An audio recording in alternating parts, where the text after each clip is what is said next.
এই জায়গাটা ভালো, সিলেটের এই যানজট সবকিছু ফেলে সবাই ঘুরতে আসে এখানে। আর যেহেতু এখন বন্যার সময় পানি বেশি, এর জন্য সবাই অ্যাকচুয়ালি আসে।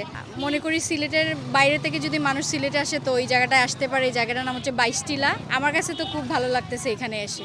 22 টিলা আসলে শহর থেকে বেশি দূরে না হইলেও জিনিসটা হচ্ছে শহরের বাইরের একটা টোটালি একটা ডিফারেন্ট একটা ফিল আছে। এই যে খোলা আবহাওয়া, পানি, বাতাস। আর আজকেই নতুন জায়গাটায় দেখলাম যে বালু টালু উঠছে, নতুন করে পানিও বাড়ছে। মনে হচ্ছে কক্সবাজারের একটা মিনি ফ্লেভার আছে। ভালো লাগছে নতুন করে আইসা। প্রতিনিয়ত আমরা এই এলাকার মধ্যে অনেক পর্যটক আসে, এই জায়গাটা অনেক সুন্দর। এই জন্য আমাদের এই এলাকার একটা সৌন্দর্য হচ্ছে এখানে নৌকা টোকা এগুলো আছে, আরো অনেক কিছু আছে দেখার মতো। 22 টিলা আসছি ঘোরার জন্য, ভালো একটা প্লেস। সব দিক দিয়ে পানির পাশাপাশি মানুষ চলাচলের জন্য একটা যথেষ্ট সুন্দর একটা পরিবেশ। কিছুদিন ধরে নৌকা দুইটা লইয়া অন্য পর্যটক হয়েছে, ও পর্যটক দুইটা নৌকা পাইয়া মানে কোনো সুরত জীবন যাবন চালাই আমাকে আল্লাহ চালাই আল্লাহ।